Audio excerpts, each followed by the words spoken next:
Hey everybody, Stephen Reckon here again with another whiskey review. This week we were doing one of my favorite brands, Penelope. Penelope, I was introduced to it a few years ago and they do a lot of stuff. So Penelope started out as what you call an NDP, a non-distillate producer. So they were sourcing from MGP a lot. They became so good and so popular that MGP actually bought them out as one of their main brands, right? Like, so they do a lot of different stuff. So one of my, and it might still be my favorite bottle, honestly, the Penelope American Light Whiskey. So the 13-year, the 15-year, and the 17. So I currently have the 15-year.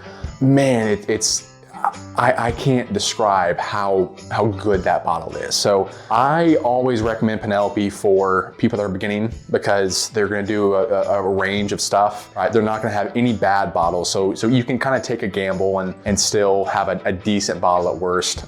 Today is Penelope Estate Collection. So that is gonna be, if you know about Buffalo Trace, the BTAC collection, the Buffalo Trace Antique Collection, this is kind of on par with that in their terms. So this is their annual releases. This one ended a little bit worse than I thought it was going to be. The first time I had this was pretty good. It kind of backed off a little bit. Could just be a bad day. But again, like I said, at worst, it's still a good bottle, right? So let's go over the facts a little bit. So it is 9 years old. It's 101 proof, 101.2 to be exact. Mash bill. So technically it's a 4-grain, but I would really consider it a high rye because it's only 1% wheat. So it is 74 corn, 20% rye, 1% wheat, and 5 malted barley, and it is non-chill filtered. Let's go to some notes.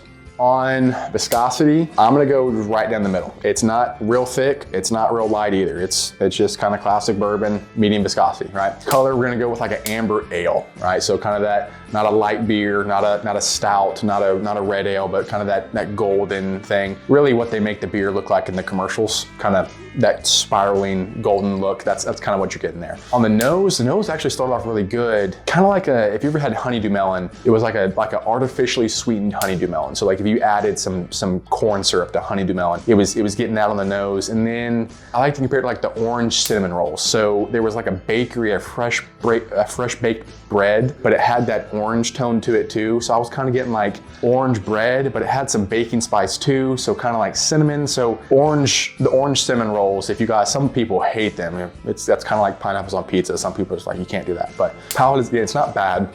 It doesn't carry over with the sweetness of kind of that orange cinnamon roll, especially not the sweetened honeydew melon. It kind of tastes like regular Cheerios, like not Honey Nut Cheerios, but like just regular Cheerios if you're just gonna eat them dry. So kind of grainy, kind of dry. There's a little bit of sweetness on the back end. It's not drying on the palate, like it's not like a drying feeling, but just kind of like a plain bread grain type note. On mouthfeel, like there really wasn't much there. And then the chest, it lingered really long in the chest, but the flavor didn't really stay around on the palate. So I know it kind of sounds like I was crapping all over that bottle. This is a really good brand. You need to buy their bottles. They got all kinds of different stuff. MGP is who they're getting and whose distillate they're using. MGP is in everything you buy. Anything that's not gonna be a mainstream distillery, it's 99% gonna be MGP. So it's a really good bottle, really good brands. Try that stuff.